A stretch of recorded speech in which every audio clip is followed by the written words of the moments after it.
मंत्र्यांना विश्वासात घेऊन निधीबाबत निर्णय घ्यावे. नाही, साहजिक आहे की माननीय अजितदादा आणि आम्ही सर्व बसून ज्या ज्या डिपार्टमेंटला जो जो निधी देय आहे त्या डिपार्टमेंटला अजितदादा नेहमीच त्या मंत्र्यांना बोलून चर्चा करत असतात. मागच्या वेळी बजेटच्या वेळी अजितदादांनी त्या डिपार्टमेंटच्या मंत्र्यांना बोलून कुठल्या डिपार्टमेंटची काय रिक्वायरमेंट आहे त्यांचं संपूर्ण डिपार्टमेंट आणि मंत्री असेच मंत्रालयात बोलून त्या ठिकाणी निधीचं वाटप केलं होतं. ही प्रक्रिया परंपरेपासून चाललेली आहे. त्यामुळे आता त्यांना वेगळं सांगायची गरज नाही. अजितदादा नेहमीच मंत्र्यांना बोलवतात आणि त्यांच्या विभागाला बोलवतात.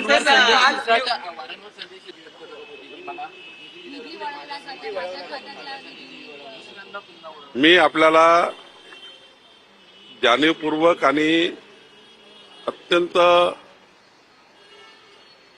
कायदेशीर पद्धतीने सांगेल की सामाजिक न्याय आणि आदिवासी विभागाचा निधी कुठलंही सरकार कधीही पडू शकत नाही. कारण सामाजिक न्यायाचा निधी राखीव आहे, आदिवासी भागाचा निधी राखीव आहे. आउटले कमी जास्त त्या ठिकाणी देण्याकरता विलंब होतो किंवा वेळ लागतं, पण निधीला कात्री लावता येत नाही. सामाजिक न्याय विभागावर अन्याय करता येत नाही, आदिवासी विभागावर अन्याय करता येत नाही. आणि देवेंद्र फडणवीस सरकार, आमचं सरकार कधीही सामाजिक न्यायाचा निधी आणि आदिवासी विभागाचा निधी हा काढूच शकत नाही, कमी करूच शकत नाही. माननीय देवेंद्र फडणवीसचं सरकार, आमचं सरकार हे सामाजिक न्यायाच्या बाजूने आहे, आदिवासींच्या बाजूने आहे.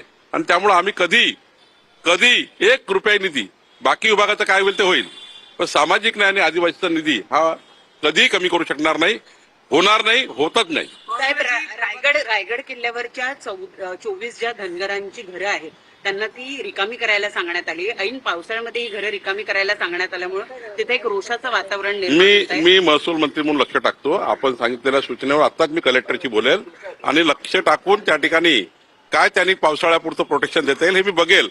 कोर्टच्या ऑर्डर नसतील मला माहिती नाही आज, पण आता तुम्ही मला सांगितलंय, मी लक्ष टाकतो.